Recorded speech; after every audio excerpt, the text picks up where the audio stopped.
বগুড়ার সাবেক এমপি রিপু ও সাবেক উপজেলা চেয়ারম্যান শফিক স্ত্রী সহ গ্রেপ্তার। বগুড়া ৬ আসনের সাবেক এমপি ও জেলা আওয়ামী লীগের সাধারণ সম্পাদক রাগিবুল আহসান রিপুকে গ্রেপ্তার করেছে র্যাব ১৪। বুধবার ১৮ ডিসেম্বর রাত ১০টার দিকে নেত্রকোনার মোহনগঞ্জ পৌর এলাকা থেকে তাকে গ্রেপ্তার করা হয়।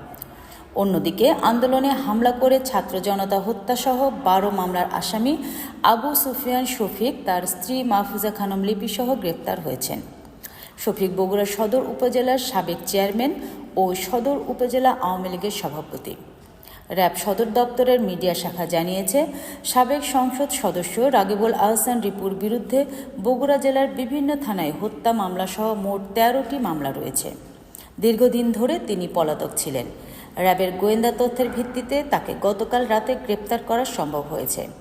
২০২৩ সালে অনুষ্ঠিত বগুড়া ৬ সদর আসনের উপনির্বাচনে বিজয়ী হয়ে তিনি সংসদ সদস্য নির্বাচিত হন।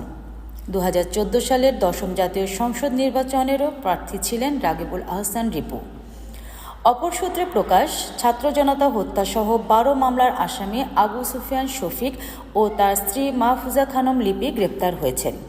বুধবার ১৮ ডিসেম্বর রাত ৮টার দিকে ঢাকার মোহাম্মদপুর থানা এলাকা থেকে তাদের গ্রেফতার করা হয়।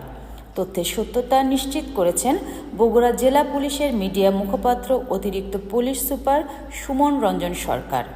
গ্রেপ্তার আবু সুফিয়ান শফিক বগুড়া সদর উপজেলা আওয়ামী লীগের সভাপতি এবং তার স্ত্রী লিপি আক্তার বগুড়া জেলা পরিষদের সাবেক সদস্য।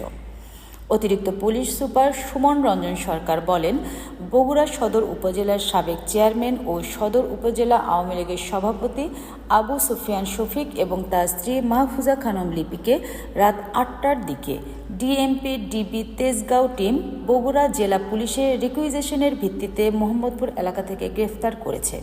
তিনি আরও জানান, আবু সুফিয়ান শফিকের বিরুদ্ধে বগুড়া জেলার সদর থানায় জুলাই আগস্টের একাধিক গণহত্যা মামলাসহ ১২টি মামলা রয়েছে এবং তার স্ত্রী লিপি বগুড়া সদর থানায় বিস্ফোরক আইন মামলার এজাহার নামীয় আসামি। আইনি প্রক্রিয়া শেষে তাদেরকে ঢাকা থেকে আজ বগুড়ায় নেওয়া হবে বলে সূত্র জানিয়েছে।